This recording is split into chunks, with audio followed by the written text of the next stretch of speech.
creators of Relevant Magazine. This is the Relevant Podcast.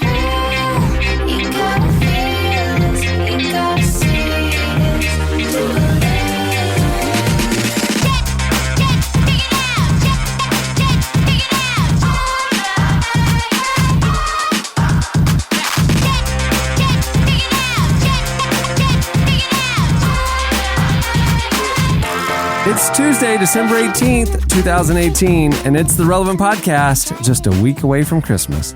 I'm your host, Cameron Strang, and here with me in our Orlando studios on the ones and twos, our illustrious engineer, Chandler the Chili's Elf. Hello. On the Skype line from Loverland, Virginia, Jesse Carey. Hello. From Nashville, Tennessee, Tyler Huckabee. Hey, everybody. And still up in New York City, author, speaker, podcaster, cowgirl extraordinaire, and big city gal, Annie F. Downs.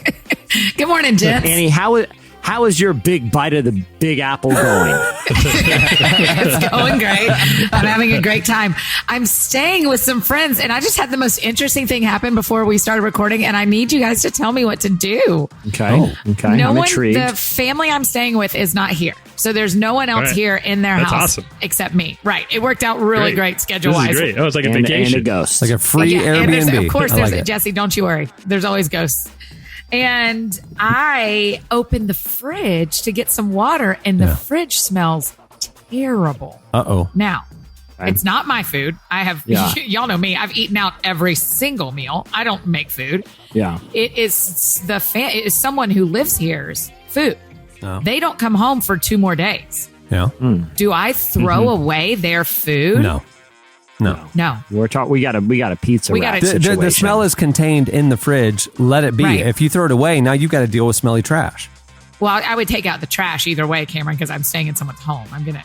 Oh. Here we go again with Is that taking what out the happens? trash. In New York, you can just throw it on the sidewalks. Yeah, just it'll open the window and just dump it'll blow it into out the the Hudson. window. And Yeah. first they got a whole system where the steam comes out of the sewers. You just shove trash down there and steams it. I don't understand it, but I just know that's how it works. But Annie, The stuff under the grates. That's a citywide incinerator. I think you got it right. Yeah, Jess. yeah. that's That'd why be fine. steam's always blowing everywhere out there. Right. Here's my question, Annie. Have you identified the subject of the odor, or have you taken the time to inspect the refrigerator yet? Well, I just opened it long enough to be highly disturbed by the smell. And I opened the right door. I looked to the left because that's where my nose was telling me it was coming from. And there's 3 options. Okay. There is a container of yellow thing that kind of looks like Indian food. It's kind of like that. So you're saying golden- it's a takeout.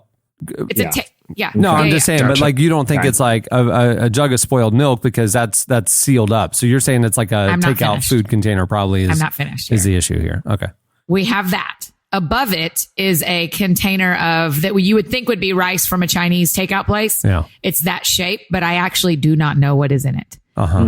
Just above that are 2 hard-boiled eggs simply wrapped in 2 what I believe would be hard-boiled eggs. They are peeled, and they are simply wrapped in saran wrap. Which of those 3 are the and that might not even be all are likely culprits. It's I think it could be a mix of maybe not one. This could be a group situation. My gut is it's the bottom 2. I mean, if there's a saran wrap protection on the eggs. I mean, the family, hard-boiled. no one has been in this house. None of the people who live here have been here in 3 days. Okay, see, that's what I would say. Okay, if they've left takeout, they're not going to come back 5 days gone and then eat the old takeout. I think you're safe to toss it. What's the right thing to do? What's the polite thing to do? I need to call my mother. I don't think. One thing you could text the homeowners and say, "Hey, by the way, there's a stench." Send a picture and go, "I think this is the culprit. What do you want me to do?" Chandler's so rational. He's like, "Why don't you just ask them? You know them." I have a theory about the origins. I think it is 3 notes of one stinky cord. I think they are working together in that fridge, swirling in the cold air to blast you every time. I think if you take one of the equation away, the odor disappears. That'll tell you how I've been living here. It's a weird alchemy of stink in there. You know? Yeah. So you're saying you just remove one of the 3 and it neutralizes it's going to be fine. I can just launch theory. those 2 eggs out the window into the great sewer. Right. incinerator. Let Pizza Rat take it. And it'll be fine. Let a pizza rat. Yeah, feed the rat. I just need to open. I wish there was a flag to fly that would bring the pizza rats here, and I would just let it into the fridge, close the door behind it. Is the odor. Like literally, they just come running out. You know, I should just open the window and open the fridge and leave for a couple hours. Yeah, nature will take care of itself. You're in New York. There's rats everywhere. A pizza rat will come. Yeah. I don't think you need to open the window. But I will say this: the right thing to do, if they're going to host someone in their home, and they're gonna have a big stink bomb in the fridge, and it's gonna subject you to some putrid odor every time you open it. The least you can do is embarrass them on a public platform. So, what are their names and what is the address and phone number? Okay, I'll just go ahead and give all of you their Instagram handles so that everybody can just Annie, this is a terrible, terrible thing that they've done. The injustice. Can you imagine? They need public shaming. They need the for most having public takeout that they didn't remember to throw away before they left. What monsters! Well, we have a great show in store for you today. Coming up later, we talk to pastors Judah and Chelsea Smith. You know them from Churchome.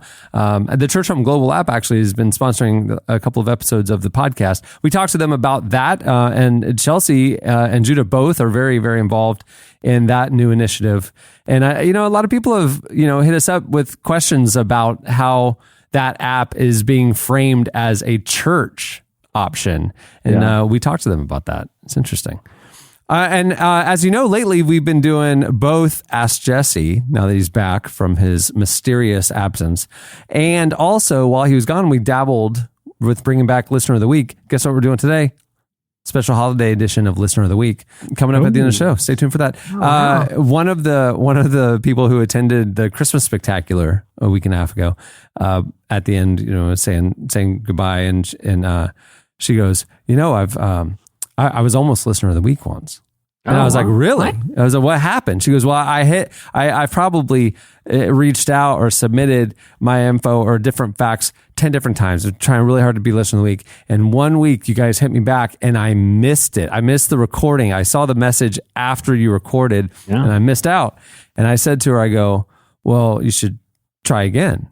And so I don't know if it's her that we're picking. We should have had her do it live while we were all right there. I talked to her after, and her IP has been blocked from all relevant servers. So here's the twist with Listener of the Week. Normally, Jesse picks it. We have delegated the responsibility this week to Chandler. Chandler is picking the Listener of the pressure. Week. No pressure. I think it'll be a good one. All right. If he picks a dud, it's on you. All right. Fair. Okay, moving the show along. It's time for Slices. All right, what do you have, Jesse? All right. Well, this one caught my eye this week. It has to do with a NASA scientist. And this NASA scientist works for a part of NASA called the Intelligent Systems Division. So he's currently a NASA scientist. And he says that he believes that extremely tiny, super intelligent entities have already visited Earth. Mind you, this is someone who works in the Intelligent Systems Division of NASA. And so he wrote this long paper that is kind of complicated. I'm going to read some quotes and then kind of explain what he's. If your punchline at the end is something about Santa and the elves, I'm going to be real proud of myself. This is not a work of holiday satire. That would be much more comforting if it was. But this is actually not a scientist because this is horrifying. This is horrifying. I wish it was. I wish this was all one big setup for an elf joke. That's what I thought you were doing. I thought you were setting us up for an elf joke. No, but he said, given the fairly common presence of elements that may be involved in the origin of life throughout the universe, it is a reasonable assumption that life as we know it was at least a common starting point. But our form of life and intelligence may just be the first and a tiny step in a continuing evolution that will produce intelligent forms of intelligence that are far superior to ours and can no longer be based on carbon machinery. I don't want to address the issue of the survival of our species or its future role within the continuing evolution in millions of years. I simply want to point out the fact that intelligence we might find and that might have already chose to find us might not be at all produced by carbon-based organisms like us. So here's what he's suggesting essentially is that if you look at how far computer technology has evolved in like the 50 years that humans have been developing it, we're already having conversations. We've had conversations from, kind of an ethical Christian perspectives about the, combination of natural biology and technology. Right. So, we've talked about the idea of, at what point will humans be, have the potential to be more machine and more digital than they are organic. And so when he says carbon based, he means like natural human, bodies. But in just 50 years, we're already having conversations about, well, what happens when you're able to upload your consciousness? What happens when we can create nanobots that go in and assist your immune system in fighting disease? So what he is suggesting is if there is intelligent life out there and they've discovered computing technology, it's likely that they are already existing on some sort of digital in like not a like a carbon based, not like bodies, but they might exist in the form of like digital nanobots that can, because it's just more effective to travel. This doesn't make any sense. Well, okay, so I'm tracking. I mean, this is very interesting. I'm not. It's just Annie, insane. I know, but let's say this. Let's say there's intelligent life out there somewhere in the universe, right? That right. is like a few thousand years ahead of us, developmentally, right? Okay. We're, like I said, we're really young in the process of understanding the potentials for like biotechnology. So if civilization is thousands of years ahead, they're likely already he's suggesting they've already like converted themselves to digital consciousness, and that we've kind of been looking for the wrong thing. Wow. Yeah. Oh, that's terrifying. I'm freaked out now. I wish you ended with Santa and the elves, Jesse. Yeah. Thanks. Good.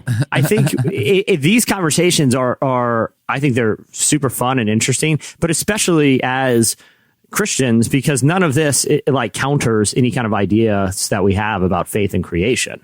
Like, it's not unreasonable to think that God might have other creations out there. And it's not unreasonable to think that that's the case, that they've discovered technology that we are just now beginning to understand. Like, none of it, I feel like, is contradictory to a Christian perspective. Yeah, it just stretches it a little. No, I don't think anything that we will learn about science or the universe will in any way contradict, that God is a creative God, and we know in part and we see in part. Yeah, His ways are higher than our ways. Who knows? Annie, if there was confirmation of like an intelligent form of life out there, would it affect your faith at all? Because I'm reading your expression as we're talking about it, and it seems very cautious.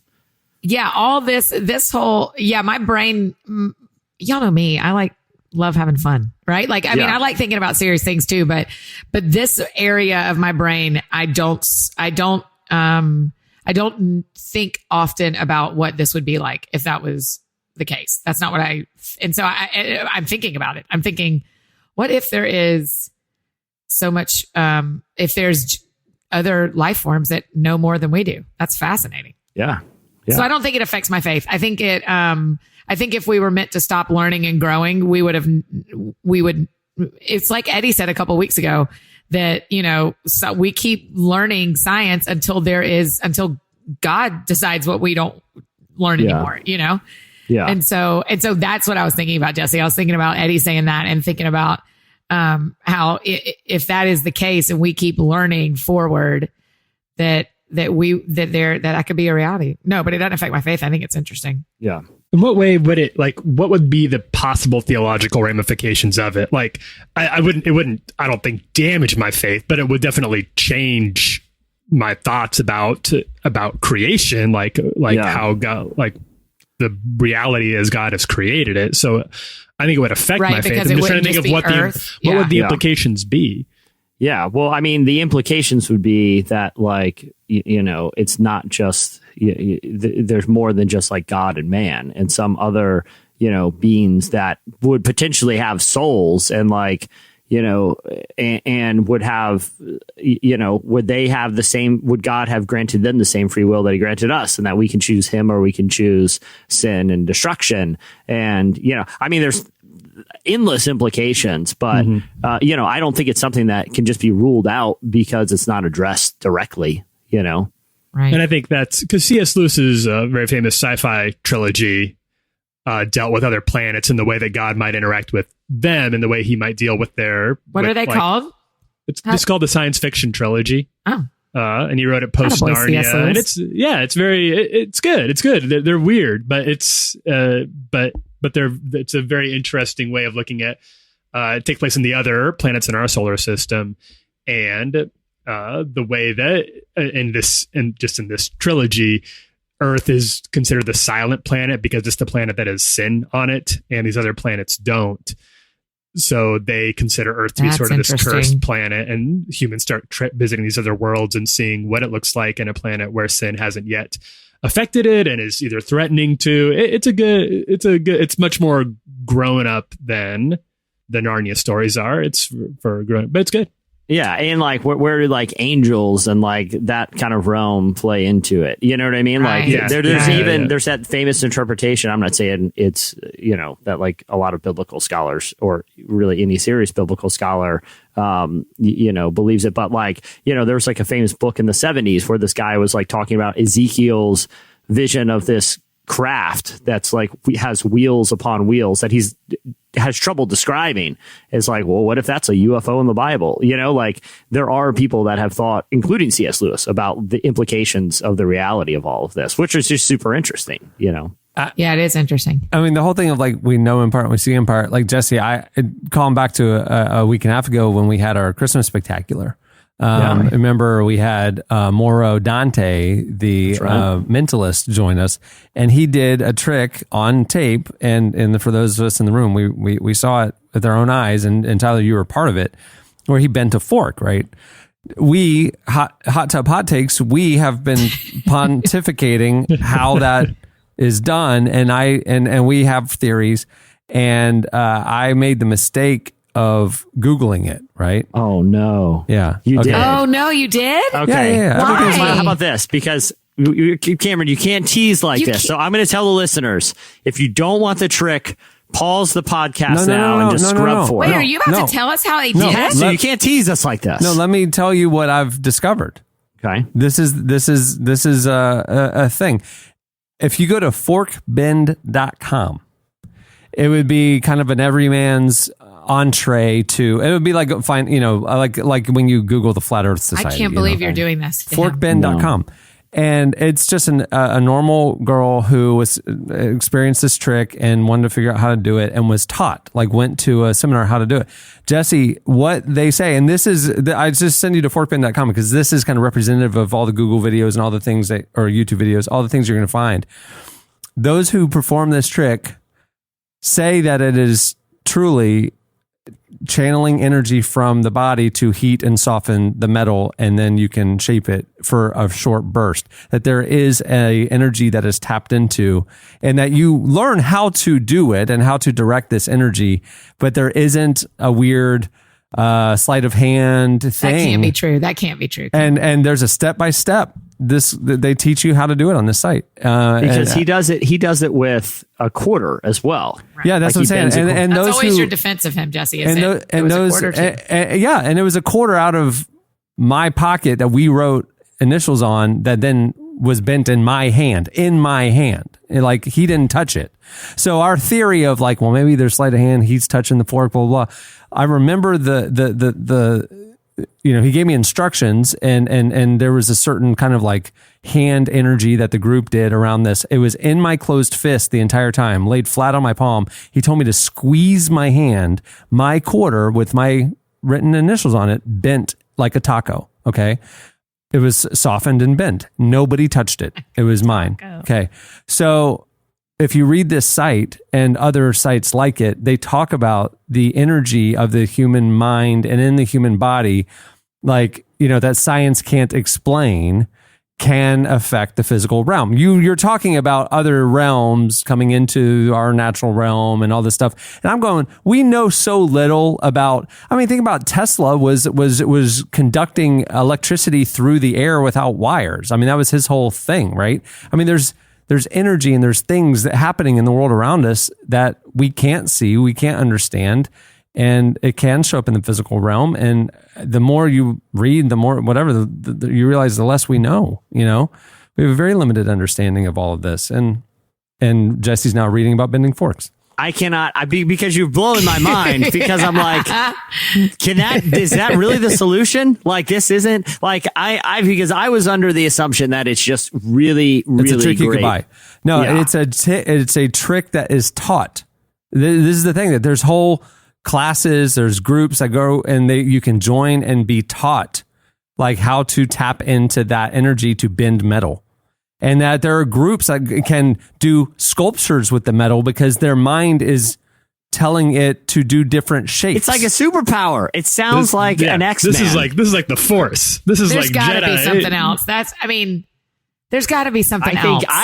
I think I just you stumbled on forkbend.com too as you were talking, Cameron. Guilty. I could tell. I could see that. your eyeballs. You were lighting up. And I'm like looking at it. I'm like, this website is part of the illusion. Like Maru Dante's people went and made this website to make us think he has powers. Read about it. Read the FAQs. It's a girl in Australia who took a class. She's like, I'm not an expert on it. It doesn't work all the time, but when the conditions are right and I can channel it, this is what happens, and this is what I do.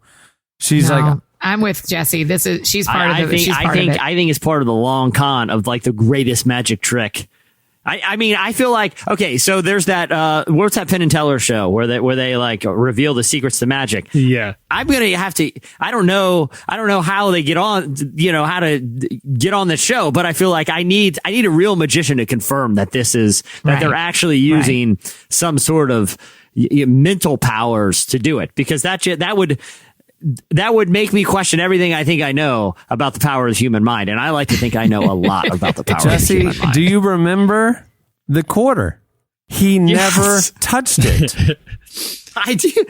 I held the fork in my hand this past week. Yeah, but he had his fingers on it when you had it in your hand. You know what I mean? So the quarter is the thing. I took it out of our friend's purse. I took a marker and wrote my initials on it, put it in my hand, the palm of my hand, closed my fist around it. You all came over and put your hands out to give energy towards it. After a couple of minutes, after a couple of seconds, he said, do you feel it getting warmer? And it was getting warmer. And he said, now squeeze. And I squeezed and it bent the quarter. He never touched it. I know. That's okay. True. Okay. I mean, I hear you, but there's just no way. All right, listen, here's what we're going to do. And I feel like this is a promo for a future episode. Did you guys hear that episode of Radio Lab a few months ago where they had the Christian magician on, and they told this story about this woman who was like a blood donor.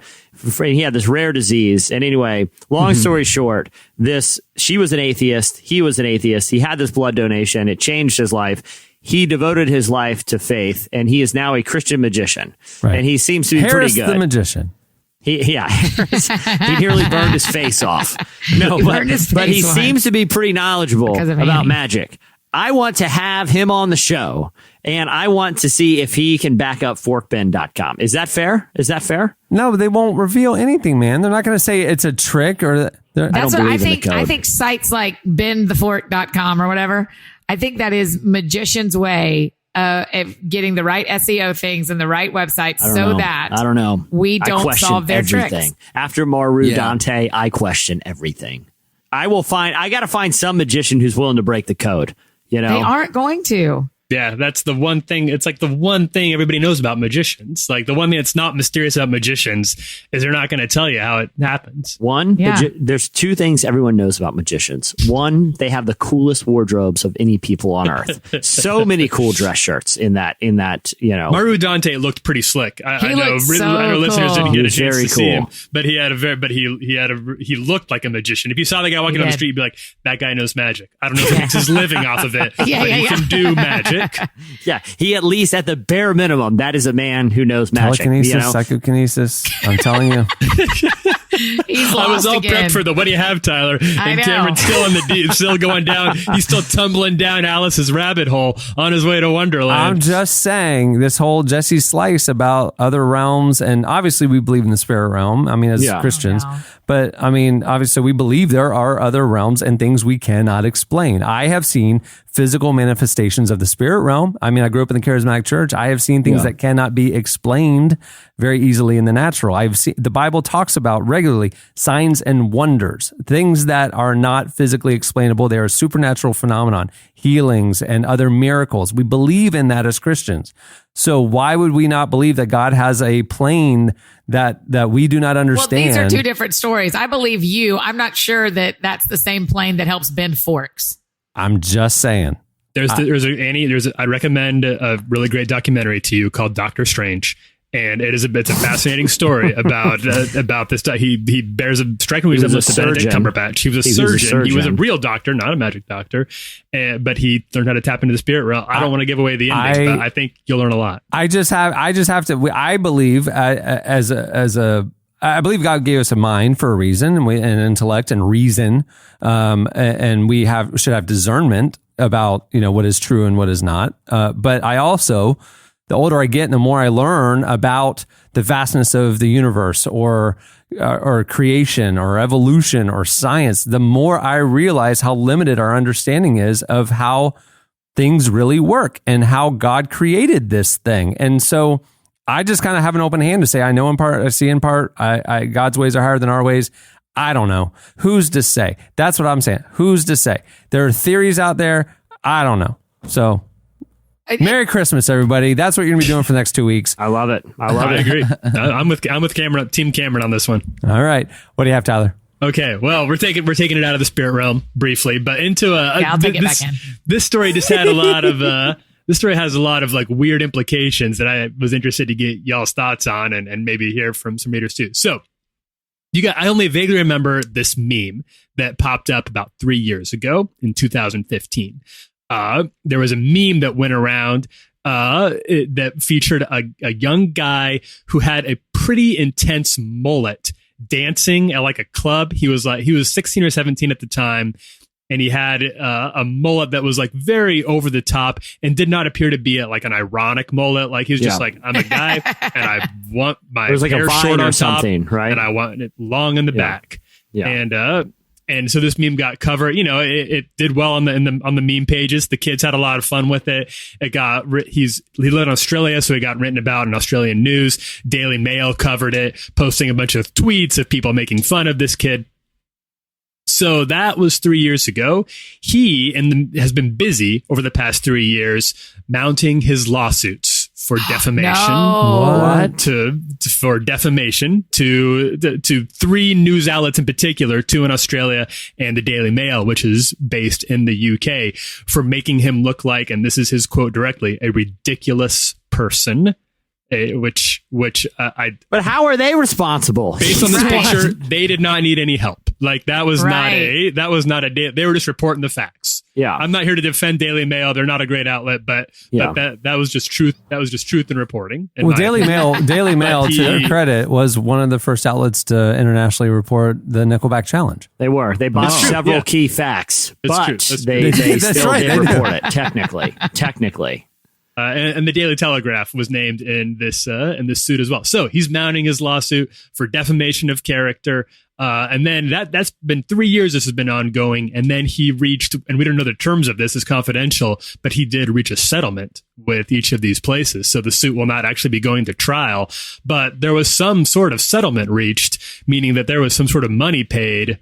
Meaning that this kid evidently got some sort of restitution, found some sort of justice for his crusade. Now, regardless of whether or not he should be wearing a mullet, which I don't think he should be doing. I think that's a poor choice on his part. I think the Daily Mail rightly called him out and warned people about this haircut that could be, dancing through nightclubs. They did their journalism as journalists. Yeah, it's journalism. I know. A lot of people like to call journalists the enemy of the people. I get that. I understand. This is not fake news. This was a real mullet dancing through clubs that people need to know about. The people are right to know. We can even put a picture. We can put the image. We can link to it on the episode page, I suppose. Although it is a bit salacious in the club, but I feel like people need to be aware of what kind of mullet we're talking about.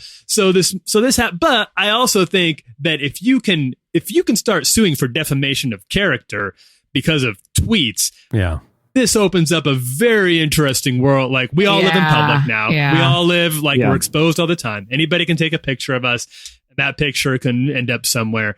And if you give, if people have be justified in taking a lawsuit saying, hey, I don't want that picture getting passed around, then that is a rabbit hole that I'm not sure where the end of that is going to be. Yeah. Well, right. And I mean, as you know, Annie, what was your degree in, if you don't mind me asking? Annie? Early childhood education. Early childhood teacher. education. Okay, yeah, that's right. So, I think the other three of us, just by virtue of our degrees, have taken like media ethics courses and have had to have. I've gone to like legal seminars and things about media ethics, and and yet you still behave the way you do. That is shocking to me. Well, we study it, so and then we know where the gray area is, and that's where we live. To the line. Yeah, we go right up to the line. I stare over that cliff At every least morning. with me, Annie. I don't have any education to back up my behavior. Yeah, but all that to say is like the U.S. has it's very, very difficult to prove libel and slander in the U.S. Like it's you not only have to like prove what is being you have reported. to prove intent. And, right. You have to Right. prove intent. You have to prove it's false, and you have to prove damages. Like the burden of proof is on the person claiming they've been defamed. In other like Europe, it's way like EU laws, and they're way different. You know, so. You know, I think we're safe here sharing memes of funny haircuts. I mean, if you feel like something is mean spirited, you don't have to share it. But like, I don't think anyone has to worry here about getting sued for defamation because they did nothing to defame him other than, post a funny video. He defamed himself. Right. Right. He wasn't passed out being placed in a situation. He put himself in that situation. You walk out in public with a mullet, then you're saying before God and man, I'm ready for whatever the world brings my way this morning. Not only that, you are poking the bear. Like you are saying, I dare you, world. I dare you. If anyone should be sued for defaming his character, it's the barber. Like he's the only one that's like, are you sure you're willing to do this? And if anyone bears responsibility, it's the person that gave him the haircut. Yep. And this invokes if I say the word, the Streisand effect, are you guys aware of what I'm talking about? Have you heard this before? No, but I'm totally into it. I hope it's going to be great. It's an internet. It's not an official law of the universe. It's an internet thing called the Streisand effect, based on I think in 2002, people took pictures of Barbra Streisand's very lavish mansion that I believe she has in Maui. And those started getting passed around and made her look maybe a little bit out of touch with the common person, which Babs has earned the right to be. To be fair, if anybody needs to be out of touch with normal people, it is Barbra Streisand. I don't judge Barbra Streisand for doing that. That's fine. Speaking of God having other stratospheres of other things, Barbra Streisand. She is tapped into the spirit realm. She may be from it. For all we know. You are bringing a spiritual slice after all. And but she was embarrassed by these photos and tried to get them removed. She wanted them washed from the internet, taken off the internet. That, of course, backfired, and people just published them more. So the Streisand effect is what happens when you try to get something off tell people, hey, please stop sharing those photos. That's poking the bear, and it ends up making the story much bigger than it would have been otherwise. The same thing happened to Beyonce. After her Super Bowl performance, I mean, she's doing this incredible dance routine, and people are taking photos, and in the heat of the action, still shots of her expressions and movements look ridiculous outside of the context of this incredible performance. And they were unflattering and kind of and goofy. And the photographer that took them, I think, sold them to BuzzFeed or something, and they posted them, and then Beyonce's publicist emailed them and asked that they be removed and said, here are approved photos for you to show, even though they had no way of legally stopping them from posting photos that they now owned. And they went and published the email they got from her publicist, which made the story even bigger. It is a thing on the internet. A rare misstep from Team Beyonce, who's obviously has one of the best PR teams on the entire planet. Yeah, the Beehive. But that was a weird one. Can I give a hot tub hot take on Beyonce? Please do. I don't care for her so much. Man, this is a hot tub hot take. Wow. Right. Wait, you're all Barbra Streisand and not Beyonce? No. Annie, I don't own an album by either of them. I think Beyonce is great. I just am not sure she's the queen everyone. I'm just not like quite so sold on her as the rest of everybody seems to. Wow. I would be friends with her in a heartbeat. I loved her in Destiny's Child, and I think she's wonderful. And I do enjoy, I'm just not like, I'm not so into her as, you know, like did y'all see that the most the richest man in India, his daughter got married?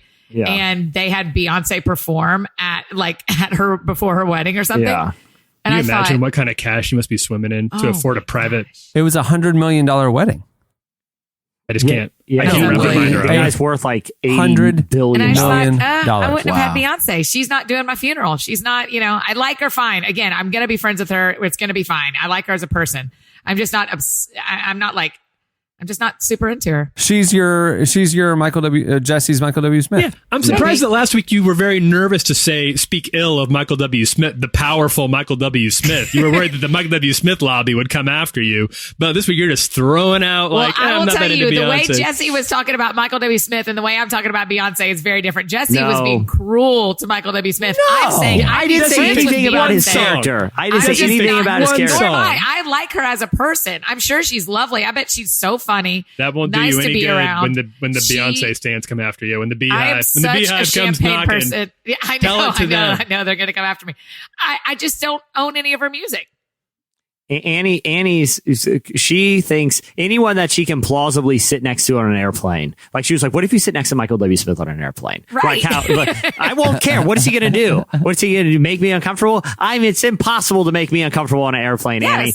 Just because you know you'll never sit next to Beyonce is no reason to malign her. That's the truth. But here's the other thing. I'm like, Beyonce may not love all my books, but she'd want to be friends with me. Like we'd get along great. She may not love the art that I make. And that is how I feel. I think we would get along great. We'd go shopping together. We'd have a great time. She would buy things I would not. But I may not love her art as much as everyone else loves her art. That's what I'm saying. So we, just to be clear, the opinions of Annie F. Downs do not necessarily represent that of Relevant Magazine. Oh, but you didn't say that about Jesse last week when he's talking about Michael W. Smith. So it's me talking. You're more scared of Beyonce than you are of Michael W. Smith. And the truth is, the chance of Michael W. Smith getting to you and caring is significantly higher than Beyonce ever hearing this or giving a care about what Annie F. All I'm Downs saying is, back in the day, Beyonce was on the cover of Relevant. I don't know. Right. I'm just saying. And Michael Dove hasn't. Michael W. Smith, the door is open. Yeah. Always in forever. Just like friendship. Our door does not close. I will not say never just not if gonna you want to cross go him. for a hang. I think Beyonce would never care. I think Michael W. Smith, I'm not going to cross him. I think he seems like a very nice man. That doesn't give him a pass. For friends are friends forever if the Lord's the Lord of them. Friends I want will not say Beyonce to never. remake that song and see how you feel about it then. That's what I want. There you go. All right. What do you have, Annie? Well, let's combine some of our, as it tends to happen in the spiritual realm here, let's combine some of our topics from previous slices from the two of you, and I'll tell you mine. Let's talk litigation first. I've actually got a little bit of a twofer today. So some might call me Mr. Jesse Carey. I got a little bit of a twofer. For starters, there's a man who has been in a 4-year litigation war with his HOA in his neighborhood because of how he decorates for Christmas. He asked to be removed from the HOA to be an independent home because he decorates so much. It's one of those homes that people like drive by and want to see, where you can like tune your radio to a certain station and listen to music. And the neighborhood hates it because the first time he did it 4 years ago, I mean, this guy, his name is Jeremy Morris. Like at Christmas, he has adult braces, and the top are red and the bottom are green. 4 years. Yes, that's what it says. You can see his braces, red on top, green on bottom. One of his sons is named Nicholas. He named him after Saint Nicholas. No. I mean, it is. So in the movie Clark Griswold in the Christmas Vacation, he puts 25,000 lights on his house. Yeah. Jeremy Morris puts 200,000 lights on his house. I mean, when you look at a picture of it, there is not a part of his home that isn't covered. I mean, literally draped in Christmas lights. Wow. And I read this story too. And doesn't he, for his Christmas party, he brings in livestock, like real animals like for camels. his nativity. He's very... I don't get why the neighbors don't like him. Right. Yes, the neighbors don't like it. That's the problem. And so the first year that they did it, it was just like a light show, and he put it on Facebook, and then something like 900 families said that they were going to attend. And so they literally have driving. I mean, can you imagine in your neighborhood just a one house having just constant traffic through your neighborhood. And so the HOA is incredibly unhappy. And Jeremy is incredibly unhappy because here's the interesting part is he, as a Christian, feels like this is kind of for them to not let him decorate the way he wants to decorate and not share Christmas the way he wants to share Christmas is an offense to his spiritual. It's a religious freedom issue to him. Yeah. Yes, wow. That's right. Yeah. He went on Fox News to talk about it. Like they had, like Fox and Friends hosted him. What did he say? I didn't see it. I mean, I just read that in the story too. I'm glad he recognized the Christian persecution that is happening. He calls here it in the America. war. He said you it's can't not even the war bring on Christmas; rare, it's the war on Christians. Yeah, you can't even bring rare livestock into a residential neighborhood for a month in the cold You weather. can't even bring a camel and 900 cars into a neighborhood without being accused. So they're suing him. Think of the persecution that we face every day. America in 2018, ladies and gentlemen. Should any of us Christians dabble in residential livestock? He can't emancipate himself from the HOA. I mean, that's what he wants. He wants emancipation from the HOA. That's it's exactly part of what he the wants. property agreement when you buy the house. You're bound. But he could have just bought a house, a little further outside that neighborhood. If it's a real issue. I mean, you don't want to be that one guy that every neighbor hates, let alone like lawsuits and stuff. He does actually want to be that one guy, apparently. Clearly. See, Christians, Yeah. and then he makes it. So then he makes it like now they also play music out loud, and the next door neighbor measured the decibels, and it was 75 decibels outside, the same as a vacuum cleaner. Just a constant level of vacuum cleaner outside. See, and now he's making it about his faith. It's like, come on, man, you're making us all look bad. Like, just be a nice, kind person, Right. This struck I was me. going to say, real quick, Tyler, real quick. If there's one thing I know about Christian persecution in America, is that we are, as Christians, entitled to offend whoever we like, neighbors included. Neighbors included. You think, what would Jesus do to celebrate his birthday? He'd be blinging out the house and bringing all the camels, and he would be suing his own neighbors. This guy knows. This guy understands persecution, man. Fight it. What's your twofer? Well, there's a little bit of a twofer. Oh, yeah. Did you have a thought? This kind of like this. This struck me in the hands of the right filmmaker. This would be a good dark satire of the God's Not Dead guy who really thinks he's standing up to the big lawyers and the hot shots on Wall Street and in Hollywood for faith, but it's probably a little more realistic depiction of what this guy is usually like, who's just kind of somebody everybody wishes would go away. Because I think the HOA guy, like when he was interviewed, he said, "Look, I'm a Christian too, man. We're not worried about you sharing your faith. We just don't want lights on. Like we can't sleep." The camel has bit 6 children this year. There are 1,000 cars in our neighborhood of 18 houses. Like, can you imagine? Oh. That's crazy. A little twofer. I just feel like, Jesse, I didn't run this one by you, but I just wanted to bring it live. Okay. Well, you got the Christian persecution beat, check. So let's see what else you got. This is just a quick little ghost update because there is, I got sent this one on Twitter. Couldn't resist just making a quick note of it. Disappointingly, there's been a woman who has been married to a 300-year-old ghost pirate for 6 years, and their marriage is over. She has ended the marriage. So I just the ghost pirate. Did she cite a reason?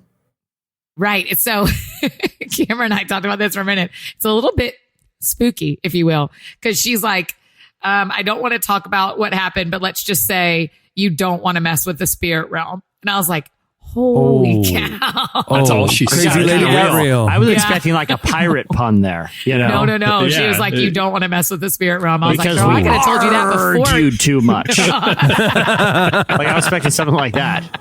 And do you know she says his name is Jack? And bizarrely, the picture that she posted of herself in a wedding dress is next to a pirate flag.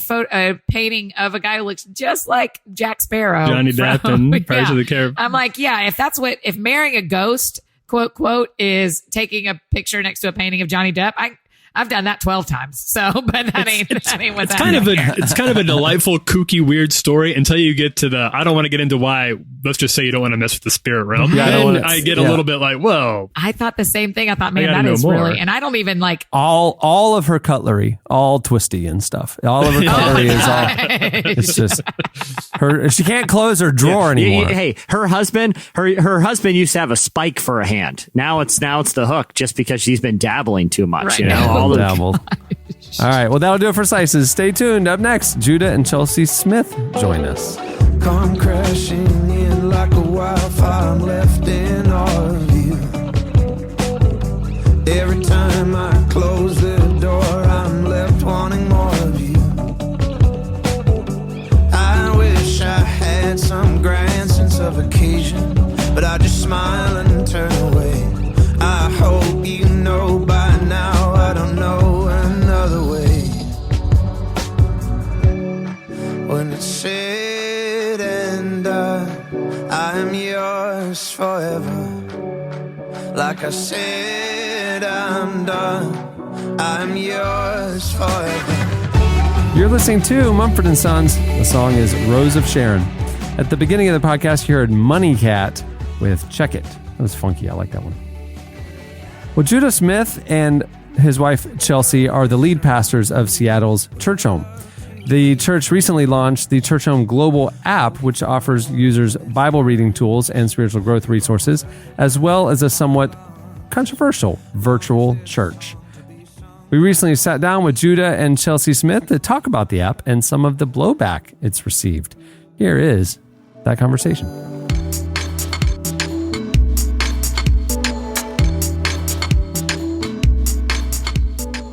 I really want to start just by talking sort of about what you'd call the origin story of Churchome. Where did you first start to concept the idea for what you were building, what you ended up building?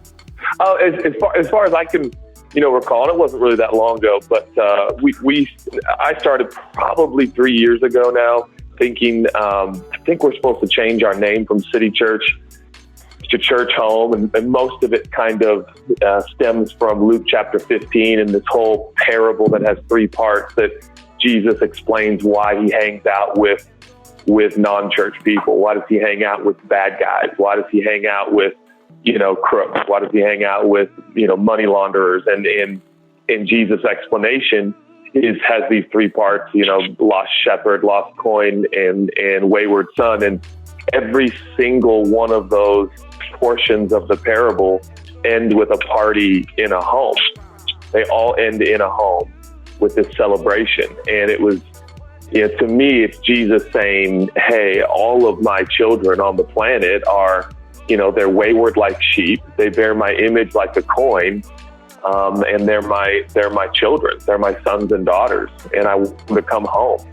And I want to celebrate them when they get home. I want to forgive them when they get home. I want to accept them when they get home.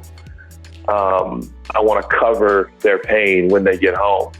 And that's when this idea of home, I think we're supposed to name our church Home. And then, I realized we needed to kind of create a word that would be unique. The word church and the word home, I'm not sure you can trademark either one of those. So we combined them with one H. Even before this conversation happened and in the middle of changing the name, for a lot of years, we had been just feeling church has to be done differently. We can't just keep doing church the same way it's been done before. And it was really, Judah was really inspired by a quote from Craig Rochelle. I don't know if he wants to share that or not, but there was just something inside of us realizing we have got to do church different. First of all, if we really want to reach cities, we don't have enough buildings to contain them. And second of all, everything in the world has changed. Every business and industry has changed based on technology. And so we were just really had this thing in our heart, but we had no idea how to accomplish it or go from there. And then it was. I had a meeting with Craig Rochelle. Pastor Craig's a great friend. That was probably 2010, babe, or was that 2009, something like that? Yeah, 2010. 2010. And I wrote down on this napkin that I still have in my Bible, actually in Luke chapter 15. And it, all of a sudden started envisioning what if we could do a church that was global? What if we could do a church, without massive buildings, but with, in people's homes. And so one of the big ideas behind Churchome what if people could have church in their home? And all of a sudden it's like, well, we might be able to reach millions and billions if we start thinking in terms of, people, a place for people to go. If all of the buildings in Seattle or Los Angeles that are quote unquote Jesus preaching churches were filled 10 times over, 100 times over, we don't even scratch the surface of the city's population. And God desires all men to be saved and come to the knowledge of the truth. So we want to attempt at least to build something that might be able to scratch the surface of the city we're in. So, and I know you touched on this a little bit, but I want to go into maybe just a little more detail of it. What were some of the, when you say we can't keep doing church the same way that we have been, which I think is a need that is felt by many, maybe most people who go to church, who have been in church their whole lives. We can't keep doing church the same way. How does the new vision of Churchome, what specifically is different about it that can meet the needs of today's people who want to go to church, today's churchgoers, in ways that the old model couldn't? Yeah, well, I think first of all, it's just the need of actually having a space for people. That, the amount of phones in the world is limited only to the amount of people in the world who have phones. And so actually having a space where people can go. The second thing is realizing, I'm sure as you study church trends, realizing people's church attendance is down to, about 1.5 times a month or maybe twice a month, depending on where you live. And, we used to live in a culture and a society where the world, at least in America, everything shut down on Sunday, making family and church a priority. And so people actually had time to consistently attend church on a Sunday. Well, now that's just not the reality. Kids have sporting events and people still work and life keeps going on Sundays. And so people really, with really good hearts who love Jesus, who want to do what's right, still just aren't available to attend church on a weekly basis. And so we realized we have to go meet people where they're at. I mean, the Great Commission is a go. And so instead of, we just felt that instead of always saying, come to us, come to our building, come to our event, come, that there was something in us that there had to be a go that had to do with church. So that's really where technology came in and made a big difference for that, as well as connectivity. We found that especially at our larger campuses that people could come and slip in and slip out and, which is a good checkout phase, no problem if people want to do that. But our heart is to connect people. We want people to be involved in real relationships because that's where we believe discipleship actually happens. And so we wanted to make something that felt smaller, that people, even in large auditoriums, even in a large church, could feel like they're really connecting with other people and not able to get lost. I would say in addition to that, just, the way the world got smaller just by sheer pricing of travel. And as a result, this concept that particularly in the United States of America, the concept that preachers and pastors and church leaders are living under might not always be accurate. And again, to Chelsea's point, this idea that people are going to, and I think sometimes we shame people and condemn people. We probably don't mean to, but, you got to be here. You got to be, when in reality, the world has changed and kids are going away to college even more. And you can hop in a car, drive down the road. You can get in a Tesla, it can drive you. You could get on a flight for pretty cheap now because there's so many airlines and there's competition. And so we would rather embrace, Chelsea and I travel a lot. Our family moves around a lot. And we felt like is that a bad thing? I don't know, but that's just the world we live in. And then secondly, again, to Chelsea's point, only to emphasize it, I think churches our size have larger buildings, at least many do. And we have to own the fact that many people, probably more than we even want to acknowledge or realize or understand, slip in and slip out. The slip in and slip out is a very real part of, I don't know if we call them mega churches or what they're actually coined now, but the larger churches with, a couple thousand, 3,000, 4,000 in attendance, this idea of getting them in the building as if that's the ultimate, and that's going to ensure they connect, I think is not true anymore. And so we feel like we can be a small church with a lot of people, by using the vehicle of a phone to connect people. But again, our big heart here is that the phone has to lead to tactile relationship. We truly believe that's the big win. I know that when you made the announcement about Churchome, there was some pushback about this isn't what a real church looks like. Churches don't do this. Is like church needs to be like in person. It can't be done over a phone. How do you respond to people who are critical of this new vision? I think, first of all, we were expecting it. It wasn't anything. I don't think anybody's saying anything that we weren't expecting to hear. Anytime there's change, it's going to come with criticism. And first of all, I think criticism is such an amazing compliment, because for people to have the passion to criticize, it means they love the church.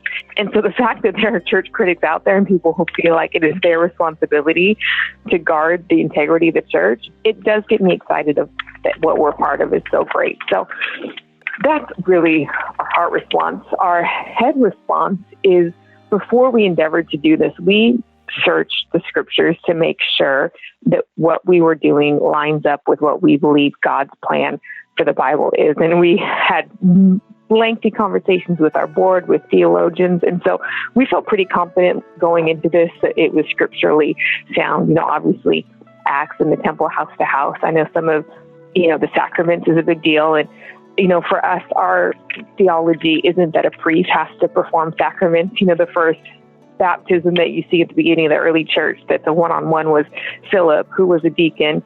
And, the first communion that was given was obviously by Jesus. So he is the priest of all priests, but it was actually in a home in the upper room.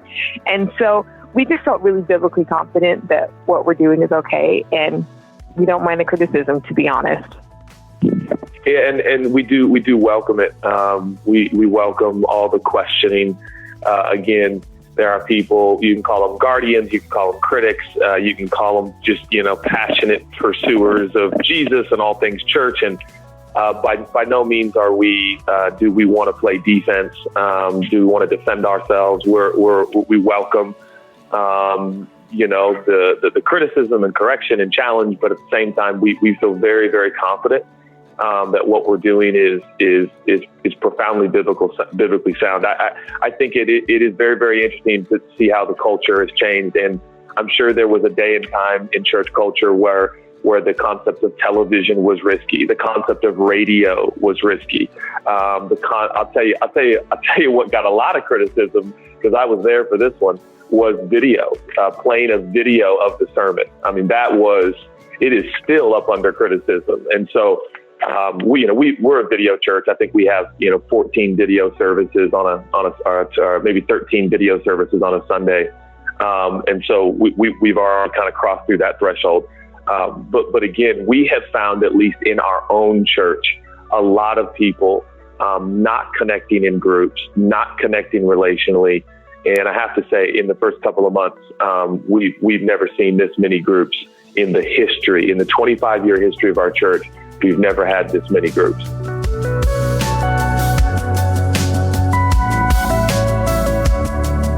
That was Judah and Chelsea Smith. Make sure to check out their new app, the Churchome Global app, available in the App Store and Google Play.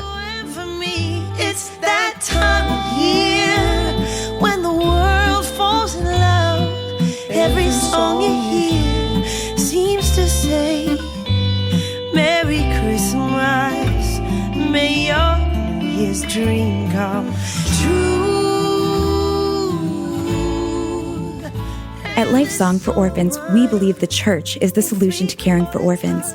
Through holistic, Christ-centered education and care to vulnerable children in developing countries, as well as adoption financial assistance to Christian families in the U.S., Lifesong invites you to join in living out God's call to care for orphans. Lifesong serves adopted families and churches at zero cost, and 100% of the donations go directly to helping children in need. You are called to serve orphans. We can help. Find out how at lifesong.org/relevant.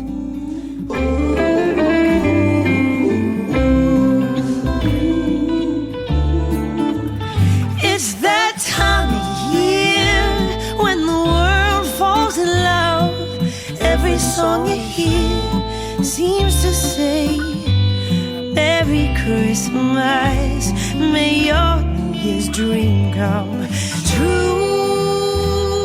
You're listening to Johnny Swim. The song is The Christmas Waltz. All right, well, here's the deal. We had great plans. And we delegated those plans to Chandler. And we do not have a listener of the week this week because nobody got back to him. They saw him slide into the DMs. Chandler, and defend yourself. Defend yourself, Chandler. To be fair, I was given about 30 minutes to arrange the listener of the week. So it's true. More than adequate. And people adequate. This isn't quite lunchtime yet, so these people probably have day jobs that they couldn't, As if people aren't on social media or come on. No, they left me on red. Like they definitely saw it and didn't respond. They read it and didn't get back to you? Yeah. Oh. Wow. It's okay. It's all right. Well, there are times where you can read things in the middle of a meeting and you're like, oh my gosh, I'll respond to this as quick as I can, but they're in a meeting. Exactly. Yeah, it's like a middle of the workday. It's not painful. It's an awkward time to be, stepping outside to get on Skype. Right. Sweeten the deal. We'll offer $10,000 to the first person who responds to me on Twitter. You've got $10,000 to give like that? We can do and Ask Jesse. We can do a very special Christmas edition of Ask Jesse. So here it is. Ask Jesse. Okay, Jesse, a bunch of people have been tweeting us needing your help with their life conundrums. Amy asked, she says, I'm a 46-ish-year-old male. She said 40, a very specific number to put an ish on the end of. Right. 46-ish-year-old female that is knee-deep in my midlife crisis. She says she left a great job, sold an amazing house, had to get rid of a super cool dog, still have the husband, though. Really need to know, what do I do next? The husband stays, by the way. That's not negotiable, says the Lord. That's what she said. So this is for Amy. Amy, in the throes of her midlife crisis, what should she do next? Oh, this is easy. Midlife crisis, need some youthful thrills in your life. Stand-up wave runners. They are awesome. You just don't see them enough either. In the middle of winter. You get a pair for you and your husband and just blast around any nearby body of water. She doesn't tell me where she's from. I don't need to know. There's somewhere that you can ride a stand-up wave runner. And Annie, what would your reasonable advice be to Amy? No, I do find stand-up wave runners to be very entertaining. So I'm actually going to go with you. I think they're so cool looking. It's an angle thing. Again, with your dadness, loving an angle. I feel like too many people go for the sit-down jet skis. The standing one. You got to do the stand-up ones because then when you fall off, it just stops because the handle is crunched like a can opener. Yeah, you're good. Yeah. And I feel I'm really with you today, Jesse. I feel like it's like those 3-wheel ATVs that they can't sell anymore because they tip over at the slightest turn, at the slightest speed. And a lot of people got injured. They look way more fun than the 4-wheels. I'll tell you that. So, just add some danger to your life, Amy. Yeah. I bet it gets, I've actually never ridden a stand-up wave runner, but I bet you get very tired because you're just standing. I don't know. I mean, it's a good You've workout. actually never been on one either. Okay, so we're just telling her to have a midlife crisis on a piece of technology none of us have ever used. Learn the black arts of fork bending. That's my go to forkbend.com. Jesse, Cordell Kattenberg says, I'm a 23-year-old new pastor at a church revitalization in a small town of only 1,000 people. I need advice on how to best connect with people and grow the church. Ask Jesse. Okay, this is easy. Move to a heavily populated suburban area of town. Make sure the church is dead center of it. I want you to get 200,000 light bulbs, a stereo system that will play at 75 decibels, and I want you to get some endangered camels shipped there. You will have a line around the block and everyone will love you. And you can take down the evil local HOA and find yourself on Fox and Friends. Yeah. You will be a hero of Christian persecution, a modern martyr in your town. That's my suggestion. Annie, what do you got for this? Man, that's a lot of responsibility. Well, for starters, of course, you had a great idea, but also I just think, man, that's a lot of responsibility for a 23-year-old. Right. Can I give one more suggestion? Learn fork of course. bending. Before I actually if my pastor could bend forks, I would. If there was a local pastor who was bending forks, I'd probably switch churches. Annie, go for it. Yeah, you're right. I would. This is a way too rational response. I would say ask more questions than you give answers for a while. Spencer Gilliland tweets, I'm an aspiring artist, but it's really hard to stay motivated. Any tips to get inspired? Ask Jesse.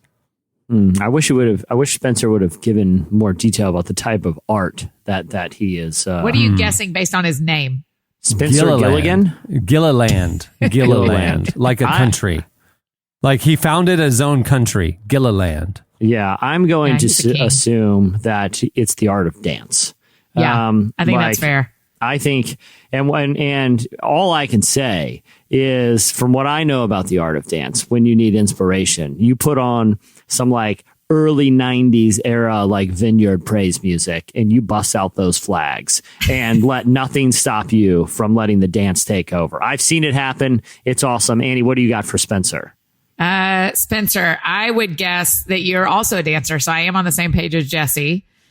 When it comes, all of us in this podcast currently, we make art for our jobs, and the way you stay motivated is you realize there's no other way to pay the bills. If you don't keep dancing, you don't pay the bills. I say put on Ancient of Days. You guys remember glory and honor, blessing and power. You get that flag with that glittery dove on it, and you just go, Spencer. And you hold your Crank phone Ancient of open Days to your Wells Fargo app, and you look at how close it is to zero, and you just keep dancing. Keep on dancing, man. Keep on dancing. Keep that little top hat upside down and let them toss the nickels in. You know? All right. Three more. Jonathan Welch says, Three more, Lord. Yeah, why not? 3 more quick ones. We'll do a lightning round.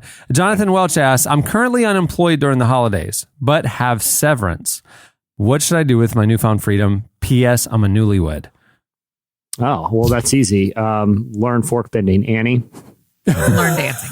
I would start dancing. Okay, no, this is I'm dead serious. What's his name, Cameron? His name is Jonathan Welch. Okay, Jonathan, over the holidays, seriously, learn fork bending. You're not a magician. You are not. And then come on the show. Yeah, you don't have to live by the code. $25. You don't have to live by the code. Learn fork bending over the holidays. Come on, tell us how it's done for real. He'll be the listener of the week. Yeah, guaranteed. Jonathan, Guaranteed. Jesse, that's a brilliant idea. pleasure. Jonathan Welch, please come on. Yeah. All right. Alexis Lynn Ellis says, it's been 7 years. How do I tell my mother-in-law that I don't actually collect nesting dolls? These gifts have gotten creepy. You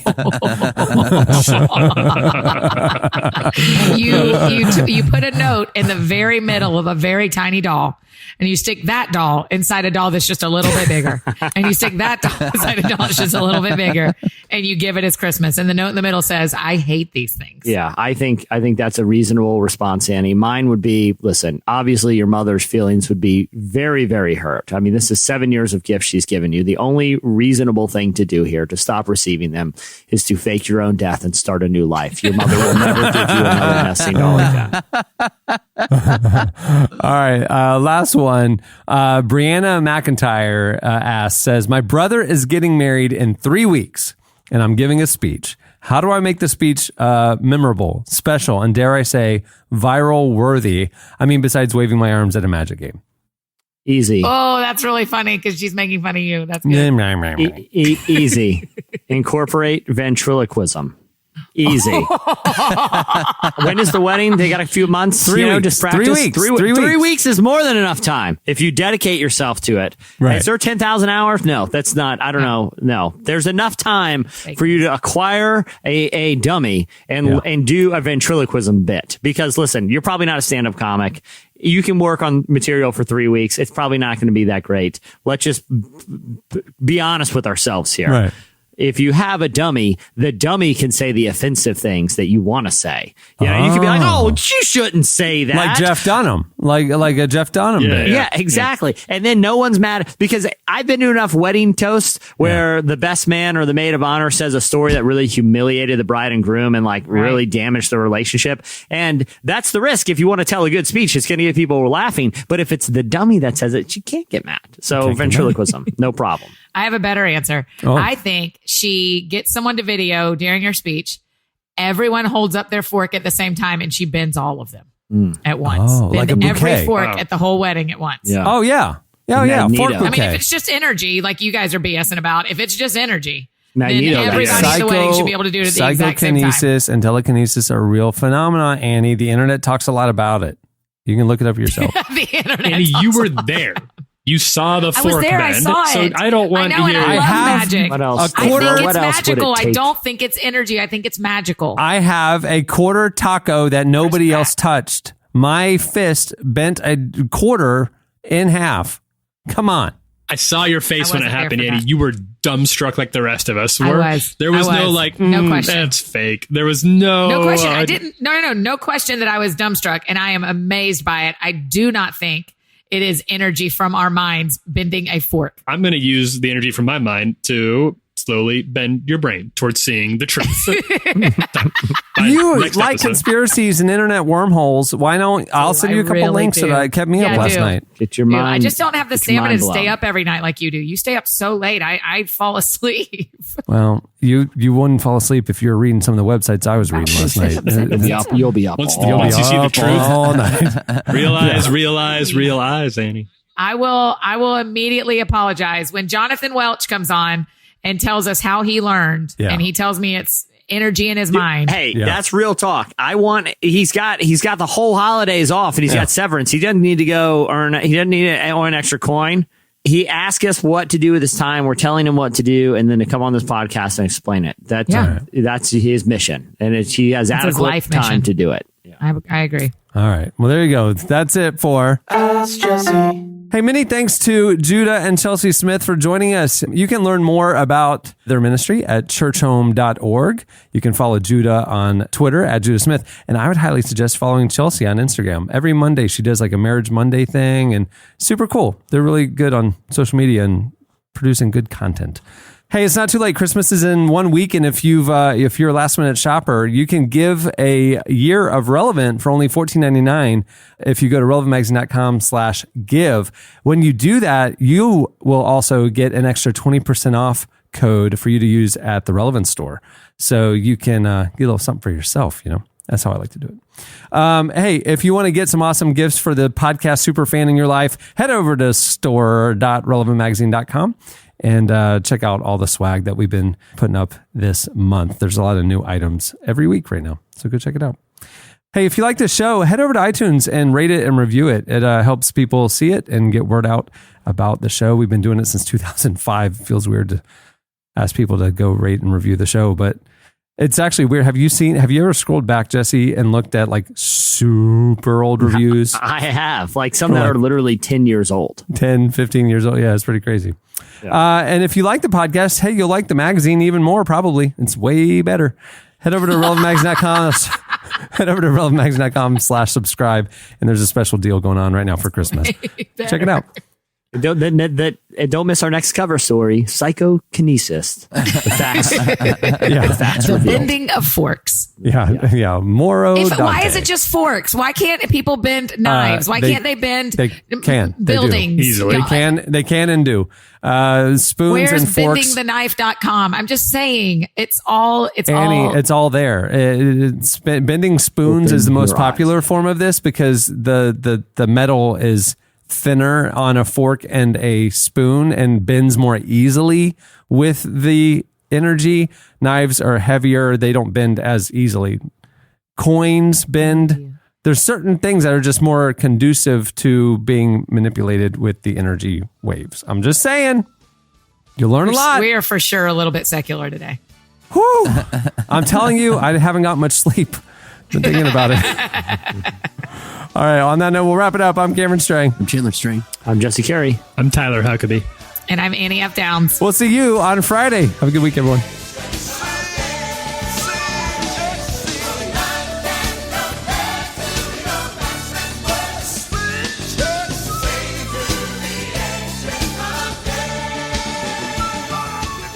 Thank you for listening to the Relevant Podcast. If you like what you heard, be sure to leave us a review on iTunes. Check out other shows from the Relevant Podcast Network in the podcast section at relevantmagazine.com. And while you're there, browse exclusive podcast merchandise at our online store. Make sure to subscribe to Relevant Magazine. Info is available at relevantmagazine.com/subscribe.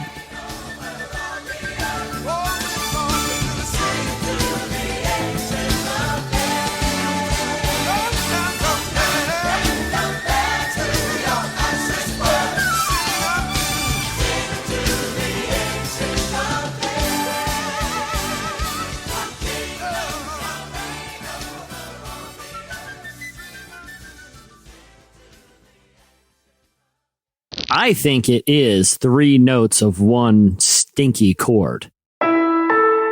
Relevant Podcast Network.